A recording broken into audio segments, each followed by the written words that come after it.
we kind of came in towards the end. So we were, for better or for worse, we were foot on the gas the entire time. So we knew that we had to act quickly, act swiftly, but also act thoughtfully. I looped in as many great resources as I could on my end, but leverage my manager of like, hey, who's done really well in the nonprofit space? Who's an expert? Who's overly technical? And who's going to deliver, right? I wanted to make sure that we had a partner that could match the speed and the expertise and the technical know-how that we needed to. Welcome to the Domin8 podcast, where we sit down with HubSpotters to unpack their biggest wins, the curveballs they had to overcome, the sales strategies that brought the deal home. I'm Saberin, Senior Partnership Manager at Aptitude, the world's leading technical HubSpot consulting firm.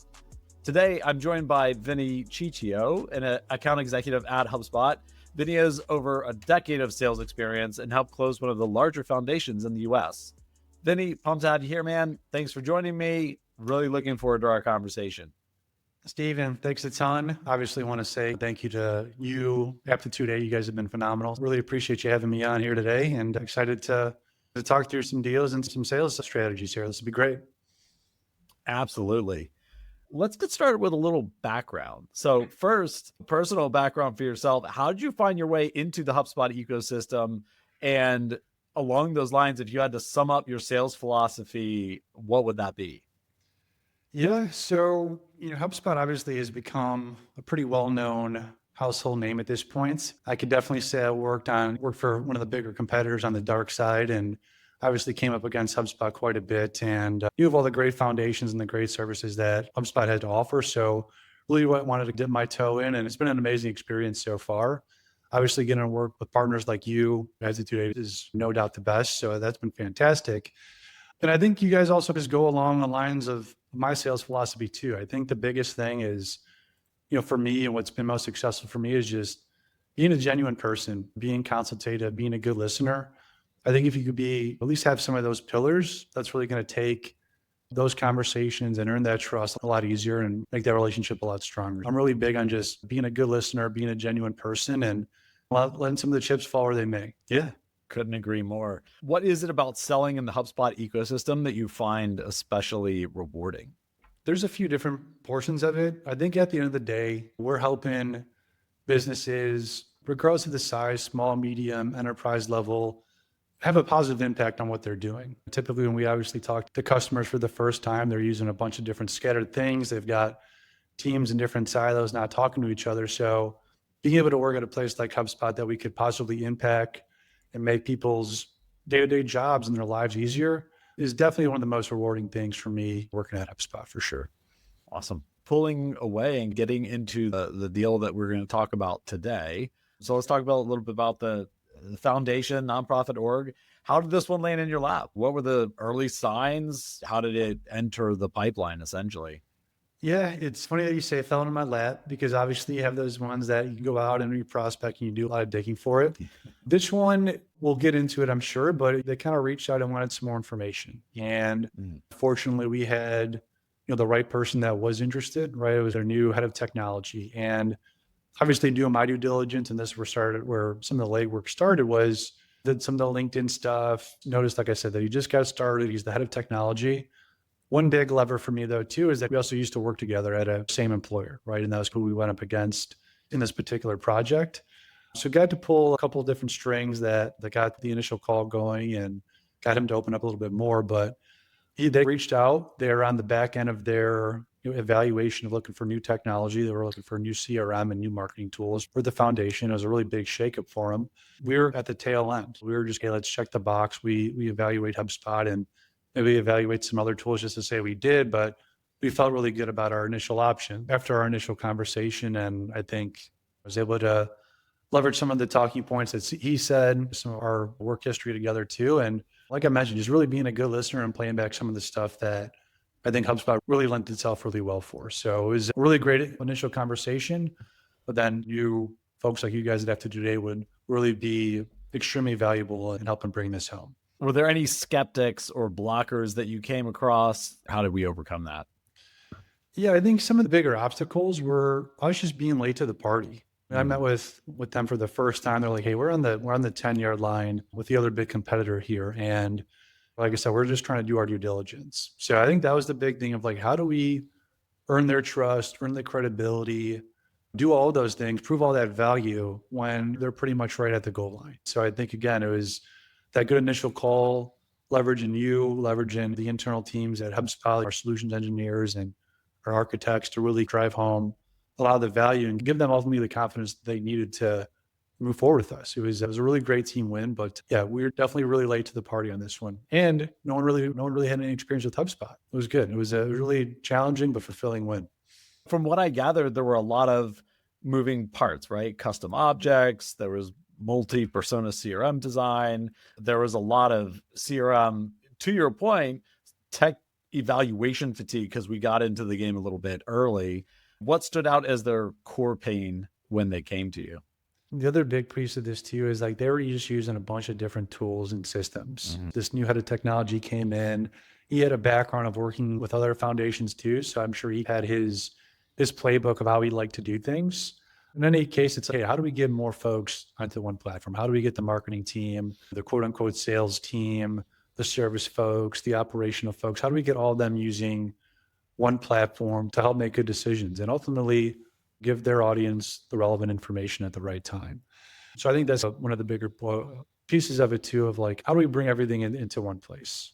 With all of the various components and teams involved, how did you approach the evaluation with all of those various teams and involving them in the process? That's a good question because I think that's something that also helped us separate from the other big competitor. I mean, it's not like it's Voldemort. We could say who it is. It's Salesforce, right? And the big thing with them was, in at least what we gathered, was they were trying to kind of put this foundation in a particular box and have them evaluate their platform their certain way. So to answer your question, like we were able to do this very quickly and be very nimble with it. Like I said, they were really close to finishing things up. They were talking for over a quarter. We were able to essentially gather all their information, meet with the appropriate teams, and in a week and a half period of time, and essentially play back, here's our recommendation. We didn't need to do this overly long deep dive and charge for services and all these different things like that. We were able just to provide value and expertise in a really quick and effective way. I think that's just something that ultimately went a long way in building our credibility and our value. And the HubSpot platform speaks for itself too, where we truly are an all-in-one platform. And at the time, I had a great manager who said something that I'll never forget, but said this to the customer where it's like, hey, a couple of years ago, guys, transparently, these are some of the things that we couldn't do that Salesforce had a leg up on us due to obviously all the investments made and all the time and effort put into our platform, customer feedback. We've made some of these changes. And that's something that I feel like I play back a lot on a regular basis when I'm having conversations with anyone where it's like, hey, yes, we're maybe this bigger platform that could do a lot of things now, but we always weren't this. We didn't have these capabilities. And we listen to our customers. We invest a lot of resources into our product to really be a true all-in-one system and platform. So I think tying in a few of those different factors and some of those capabilities is really what helped us, like I said, earn that credibility pretty quickly. Yeah. What were some of those big roadblocks, or were there any like major roadblocks that we had to address in order to keep this moving forward in the right direction? Yeah. So the head of technology, he was very savvy, very tech forward. It still is probably one of the more complex but fun evaluations that I've gone through, where he came to the table, which is great, with all the different personas that his team had, all the different personas in his team and their roles and their responsibilities and what they're looking for with the new system. So I wouldn't say it was much of an obstacle, but like an opportunity to like, let's really truly understand each of these different teams and their personas. There's at least a half dozen of them. What's important to them? Are there custom objects or custom features and custom workflows that we have to create and do? And which ultimately we were able to do all that. Your team did a phenomenal job with that. But it was just really understanding some of the smaller nuances with each of those different people and what's important to each of those different departments. And again, it just ties back into us being able to see all the information and digest it and play it back to them in a really quick time frame. Did they involve all those different departments during the eval, or was this led more or less by the head of tech? A few of the different teams and personas were involved during the demo. I think Salesforce maybe did some of the legwork, or at least the foundation did a lot of the legwork on the front end, where they shared And those different teams met with Salesforce throughout that 3-4 month period. So we don't really get to get into the weeds with them individually. We kind of had the post report and review of here's what everyone's looking for. So, maybe honestly, I was almost in favor of us too. We had all the answers to the test. We just needed to deliver. So initially we didn't meet with all those different teams. We did know what they wanted and, what were some of kind of the must haves and workflows and processes that they wanted. Then once we got to the demo, there was about a dozen different folks on there. That's when we really were able to deliver that message, paint that picture, and then answer some of those more technical questions with the broader team involved. Interesting. How did you position HubSpot? I know this was competitive with Salesforce. How did you position HubSpot as the better path to achieve what they were looking to accomplish? Everything really ties back to that initial conversation. What's important to you when making these decisions? And those are the couple of things that I tried to learn as quickly as I could on that initial conversation, right? Because we were behind the 8 ball a little bit. We were late to the party. Mhm. So, hey, what is important to you? And I could tell that they didn't want to be fit in any particular box throughout this evaluation. Obviously, we still needed to move quick. But what else was important was just being an easy to use platform, being able to grow and continue to scale with them, but also still have a lot of that power and robustness to do really whatever they wanted. And again, ultimately, they did want to do some pretty complex stuff. They wanted to do some pretty complex integrations, all things feasible by HubSpot now and the AA team, which is fantastic. So it's just understanding, hey, here's where we win. You guys want time to value. It's going to be a little bit easier to implement. It's not as overly engineered.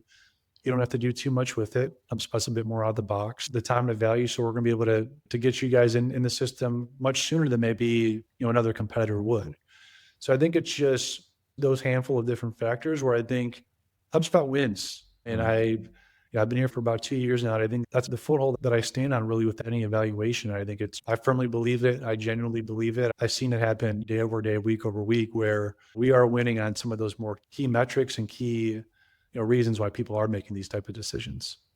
Were there any key resources or strategies that you used to show or demonstrate the time to value advantage that HubSpot has over Salesforce? I also used to work there, right? So I had some insight into how they do things and how they position themselves. And obviously being at HubSpot, I think at that time I was there for 6 months, really knew our value and really what separated us. So just spoke to a couple of those things, like I just mentioned now too, where we're a much more easy to stand up, easy to use platform. Everything's in one place. All of our hubs and capabilities were built internally by our team, right? So that just translates to all that data and information flowing a lot more seamlessly throughout a CRM versus a tool set that could be a little bit cobbled together and pieced together. So just kind of really honed in on that messaging and spoke to the time to value, the easy use, and being a true all-in-one platform that could support all these different departments that the foundation needed to have. Through the evaluation, that we're very focused on the internal efficiency components, but also the external constituent experience. Was there anything specific from either a demo perspective or something similar that you and the team used to support and show how HubSpot could support that? They were really big on their constituents and sending relevant messaging at the right time. Their big thing was how do we turn strangers, maybe who don't know our foundation or don't know who we are, into promoters of our brand and our parks and our arts and all the different things that we're interested in. During that demo and throughout other discovery calls, we kind of just really laid out what that looks like. Here's how you'll engage with these constituents, or even more on the front end. Here's how you engage with someone who's maybe not as familiar with the foundation, your brand, and how these relevant touch points based on their interest or things that they maybe have looked to in the past continue to send things that may bring them back to the park or want to bring their family to the park, and just continue to elevate the awareness and the excitement for the foundation. So understanding you had to say show and tell, but there was a lot of proving that the system could support their goals. Was there any point during the process where you had to shift strategy in order to keep things moving forward? Yeah, I think there wasn't much of a shift in strategy. Like I said, we kind of came in towards the end. So we were, for better or for worse, we were foot on the gas the entire time. So we knew that we had to act quickly, act swiftly, but also act thoughtfully. And like I said, I looped in as many great resources as I could on my end. I think honestly, it may have been Steven, our first time working together too, but leverage my manager of like, hey, who's done really well in the nonprofit space? Who's an expert? Who's overly technical? And who's going to deliver, right? And we can talk about that too, about what's important to being a great HubSpot partner. I think it's all of those things. But yeah, this being our first opportunity together, I wanted to make sure that we had a partner that could match the speed and the expertise and the technical know-how that we needed to. So I wouldn't say we needed really to shift or pivot too much. It was like, hey, how do we continue to keep our foot on the pedal and deliver value as quickly and effectively as possible? I know one of the unique things about this deal when we were working this together was that the POC that was leading the evaluation was a very technical person. While some deals we get the technical win and then it moves forward, this entire sales process was almost the technical win in of itself, which ultimately helped get it across the finish line. But curious your thoughts on that and your perspective on the actual process and how we approached it. I wouldn't have wanted, I guess the best way to say it, I wouldn't have wanted any other team and partner on this besides Aptitude. You guys delivered and continue to deliver more than I ever could have expected. Like I said, I was relatively newer, about 6 months in. I had a good idea, maybe some of the more standard and basic use cases, but leveraging a team that had the technical chops and know-how and acumen like your team does, it made things a lot easier for me. I was able to be more the quarterback of the deal, make sure that all the different pieces were moving forward appropriately and in the right way. But from a technical expertise standpoint, we had our great SE on this as well too. Then your team did a phenomenal job of really just giving the foundation all the confidence it needed that we could do what they're needing technically from a technical perspective, how we can integrate the different teams within their foundation together, how we could appropriately message their strangers and constituents and promoters to make sure that they're seeing the right information at the right time. So I think it was the big technical lift was definitely on you guys, and you really flexed your muscles on this one, which I'm really happy about because like you said, their kind of point of contact and champion was very technical. So you guys just did a phenomenal job of really speaking their language. And I see this over and over again. You guys do a really great job of that. Really spoke their language, understood what they needed, and really delivered a flawless demo and further questions throughout as well too. Were there any key moments that you can think of that helped push this across the line? It's hard to say to continue to beat this drum, but I feel like every time that we had a chance to meet with this team, it had to be a key moment. We had to deliver immense value each time. Obviously, maybe I'll say my initial call wasn't like a key moment, but I think it helped at least build some credibility and at least some interest that HubSpot could deliver. But then when we did multiple deeper discoveries and demos, and your team was also great at just being responsive to emails. The point of contact at the foundation would just have these technical questions and brainstorms, and your technical team was able to just respond to those quickly and promptly. So I'd say each touch point was a key point. And even for me too, I would just try to consider that. I don't take any outreach for granted. I know you guys don't either too. So you want to make any of those times that you're speaking with a customer or prospect as meaningful as possible. So not to like dumb down the question or kind of offshoot it. Every time we connected with them, I thought was vital. And we couldn't drop the ball at any of those points. And I don't think we did. Is there a strategy, approach, or component of how we worked this deal together that you take into other deals moving forward? It's funny. I was just telling my team about this too, because it's the other side's ended quarter this month and they've got other plays against us and we have all our plays against them. But what I was just telling folks, like at the end of the day, you just need to be a person. You need to be genuine. You need to care. You need to be a good listener. And I think I said this earlier on the show, but that I think is really what helped build a lot of credibility and value early on. We weren't trying to force them into a particular box. Here's how you need to evaluate HubSpot. We weren't trying to rush them. We knew the cards were stacked up against us a little bit to start, but I think it was just, hey, what do you really need to feel confident with HubSpot? What do you need to see? What do you need to do? And we'll do it.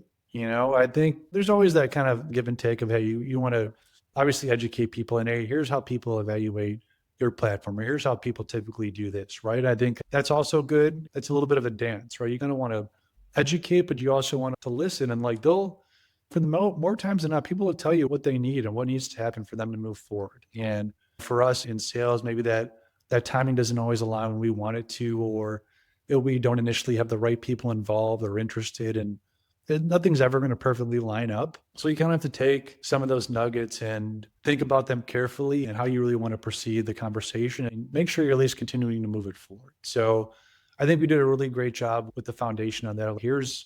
We asked those questions. Hey, what needs to happen? What do you need to see?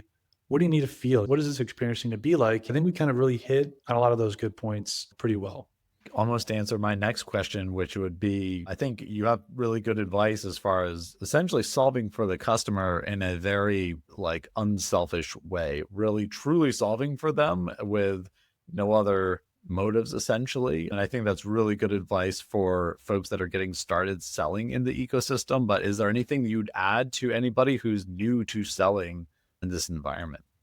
It's great and it's super fair. We're in sales. There's always going to be timelines that we have to hit. There's obviously always incentives for us to hit too. We want to bring things in and we want these big deals. But what has made me successful over however many years I've been doing this, which seems like I don't want to date myself too much. I did at the beginning of the show.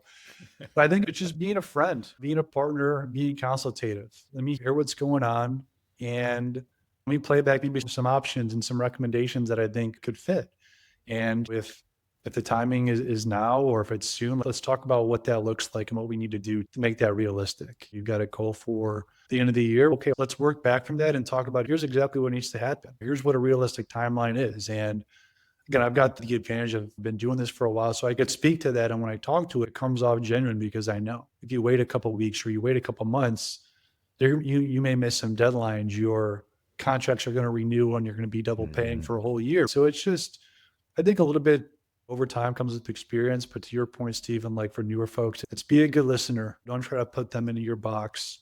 Ask questions based on things that they're saying, and the conversation will take it where it needs to go. But obviously, you want to have some of your tools and some of the things that you want to check off as well, too.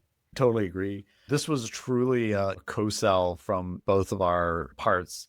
And one of the biggest things is communication. So I'm curious from your perspective, how do you manage communication with partners and through this particular deal? And what are your thoughts around open comms? I think it's critical. I think it's important. And for any seller, obviously everyone at HubSpot, Salesforce, anyone that has to work with an implementation partner, you guys all know, like there's a few things that are really important. And Aptitude 8, in my opinion, is the best, if not one of the best at it. But you want a team to be technical experts. You want them to understand a variety of different industries. You want them to be honest. You want them to do by your customers. So I think those are all good things. But to your point too, Stephen, you want to have good communication. Because again, at HubSpot, we use teams like you guys, and you have to be able to ask questions relatively quickly. They can maybe seem a little bit complex, but you guys have always been great at answering questions really quickly. And that's why I really just appreciate what you guys do, your professionalism. You guys handle anyone that I bring to you with the utmost respect and care, and kind of similar to how I treat prospects and customers. You guys mirror that.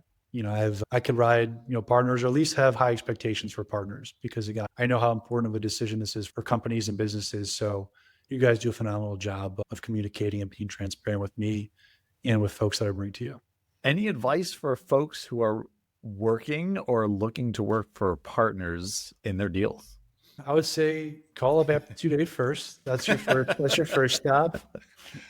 No, but I think it's some of those things that we just talked about. You want to understand, you obviously do a little bit of homework on them too. Has anyone on your team used them?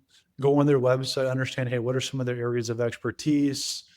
Where do they really play well? And then have those conversations with those people kind of face to face and ask them, like, where do you guys like to play? What's your bread and butter? What's your favorite company size? Or what's your favorite hub that you like to work in? What are some things that I should be on the lookout for? Kind of keep my ears perked up when I hear those things.